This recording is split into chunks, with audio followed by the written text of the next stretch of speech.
एक बार एक परोपकारी राजा विक्रमादित्य अपने राज्य में शासन करते थे। उनके राज्य में रामू और श्यामू नाम के दो दोस्त थे। रामू हमेशा कहता था कि मेरे राजा जब तक हैं तब तक मुझे भूख की चिंता करने की जरूरत नहीं है। श्यामू कहता था कि जब तक मेरे ईश्वर हैं तब तक मुझे भूख की चिंता करने की जरूरत नहीं है। राजा विक्रमादित्य प्रतिदिन प्रातः में अपने दरबार में जो लोग आते थे उनको दान दिया करते थे। जो जिस तरीके की मांग लेकर के आता उस तरीके का दान हमेशा करते। तो रामू और श्यामू की बात उस शहर में इतनी चर्चित हो जाती है कि राजा तक बात पहुंचती है। तो राजा को बड़ी खुशी होती है कि मेरा भगत भी कोई ऐसा है जो ये मानता है कि मैं हूं तब तक उसे खाने की चिंता करने की जरूरत नहीं है। एक बार रामू और श्यामू दोनों राज दरबार में जाते हैं। राजा को कहते हैं कि रामू कहता है कि हे राजन, मैं हमेशा कहता हूं कि मेरे राजा विक्रमादित्य जब तक हैं तब तक मुझे भूख की चिंता करने की जरूरत नहीं है। राजा प्रसन्न होते हैं, उसे कद्दू गिफ्ट करते हैं, उसमें से बीज निकाल देते हैं, उसको काट करके उसको कद्दू वापस पैक करके देते हैं। रामू प्रसन्न होकर के कद्दू लेकर के चला जाता है। श्यामू को जब पूछा जाता है तो श्यामू कहता है कि राजन, मैं तो ये मानता हूं कि जब तक ईश्वर है तब तक मुझे भूख की चिंता करने की जरूरत नहीं है। राजा को अजीब लगता है। राजा कहते हैं कि ठीक है, तेरे ईश्वर व्यवस्था करेंगे। दोनों वापस लौट आते हैं। रामू सोचता है कि मैं इस कद्दू को ले जा करके क्या करूंगा, इसको मार्केट में बेच देता हूं, उससे जो पैसे आएंगे उससे घर पे राशन ले जाऊंगा, खाना बना के खाऊंगा। तो वो कद्दू 2 रुपये में बेच देता है। शाम को श्यामू अपने घर पे खाना बनाने के लिए सब्जी लेने जाता है मार्केट में। तो वो 3 रुपये में वो कद्दू खरीद लेता है। जब कद्दू घर ले जा करके वो काटता है तो उसमें सैकड़ों स्वर्ण मुद्राएं मिलती हैं।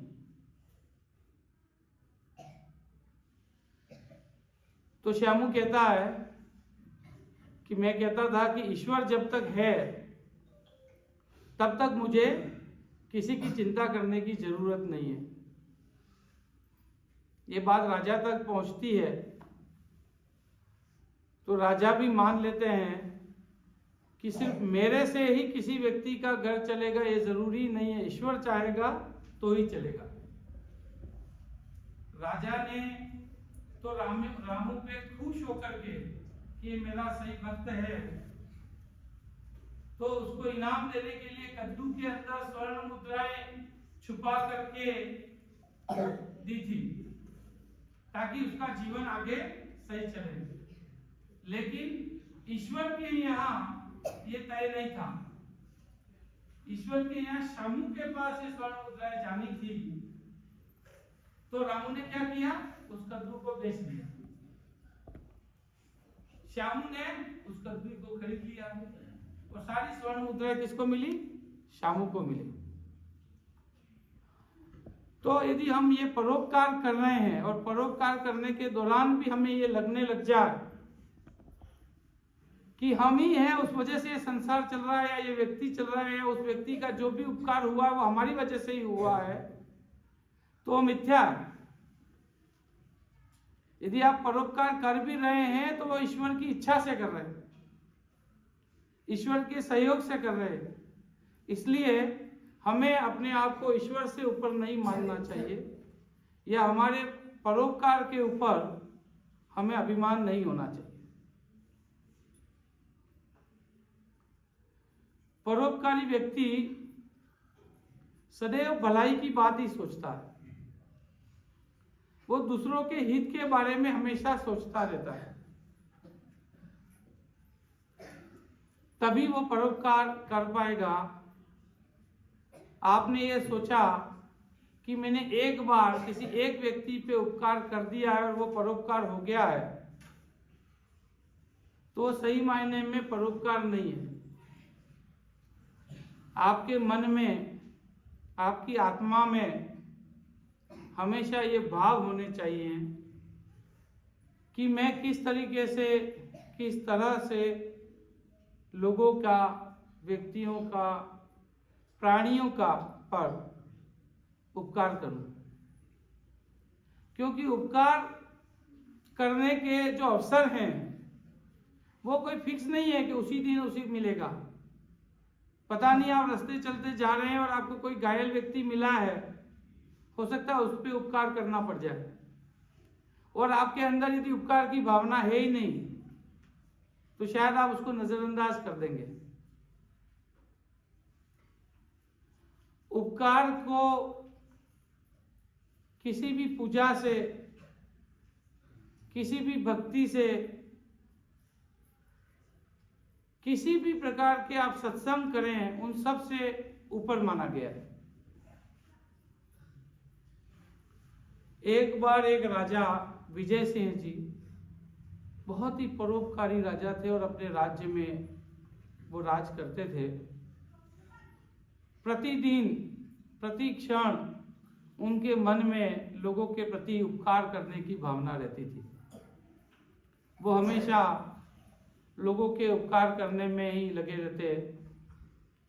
एक दिन वो अपने राजमहल के बगीचे में घूम रहे थे कि उन्हें एक देवदूत दिखता। देवदूत को देख करके वो पूछते हैं, देवदूत के हाथ में एक बड़ी सी पुस्तक थी। विजय सिंह जी देवदूत से पूछते हैं कि भाई तुम ये कौन हो और इतनी बड़ी पुस्तक लेकर के कहाँ जा रहे हो? तो देवदूत कहता है कि मैं देवदूत हूं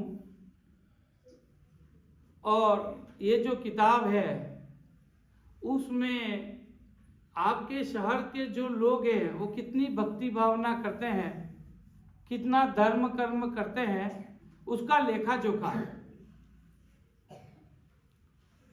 राजा को जिज्ञासा होती है, वो कहते हैं कि भाई इस किताब में मेरे शहर के लोगों का लेखा जोखा है, तो मेरा नाम भी देख कहीं है या नहीं। तो देवदूत पूरी किताब को खंगालता है, उसमें उनका कोई नाम नहीं होता है। तो वो कहता है कि आपका नाम राजन इसमें नहीं है। तो राजा कहते हैं कि हाँ कैसे होगा, मैं तो अपने कामों में ही व्यस्त रहता हूँ, तो मंदिर जा नहीं पाता हूँ, कई बार भक्ति भाव भी नहीं कर पाता हूँ, उस वजह से मेरा नाम नहीं है। ऐसा हो सकता है। वो राजा अपने परोपकार के काम में लगे रहते हैं। एक बार फिर वही देवदूत उसी राजमहल के बगीचे में फिर मिलता है। उसके हाथ में एक छोटी सी किताब थी। राजा उसे देख करके पुकारते हैं और कहते हैं कि हे देवदूत, आज तुम फिर दिखे हो, तुम्हारे हाथ में एक छोटी सी पुस्तक है, उसमें क्या है?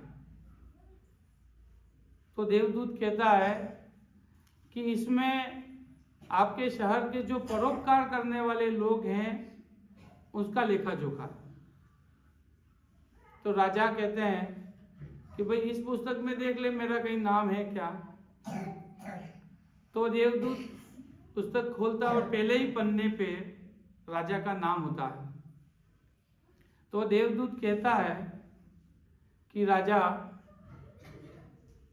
ये जो पुस्तक है वही मुख्य स्वर्ग में काम आती है, ये जो भक्ति करने वालों की जो पुस्तक थी वो उसके बाद नंबर आता है, इसलिए आपका नाम सर्वप्रथम सबसे ज्यादा आगे है। तो राजा खुश होते हैं और वो कहते हैं कि मैंने तो परोपकार में ही भक्ति ढूंढ ली है, मैंने तो परोपकार को ही अपना जीवन माना है, परोपकार को ही अपना धर्म माना है, परोपकार को ही भक्ति मानी है, तो वो ही सही है। तो देवदूत कहता है कि बिल्कुल स्वर्ग में आपके ही नाम की चर्चा है, क्योंकि आप जो है वो हमेशा परोपकार में लगे रहते हैं और स्वर्ग में या मोक्ष में परोपकार की ही जगह है। तो उससे हमें ये शिक्षा मिलती है कि हमें ईश्वर के घर पर भी परोपकारी व्यक्ति का ही ज्यादा सम्मान है। आप चाहे कितना भी धर्म कर्म कर लो, चाहे मंदिर में कितनी भी माला जप लो, कितनी भी पूजा कर लो, लेकिन जो असली धर्म क्या है? परोपकार है। तो हमें क्या करना चाहिए? परोपकार करना चाहिए, क्योंकि जो भी परोपकार आपके मन में जो सहयोग करने की भावना है, आप किसी की मदद करना चाहते हैं, किसी पे उपकार करना चाहते हैं या करते हैं, वही पुण्य के रूप में आपको फलित होगा, वही जीवन में काम आने वाला है।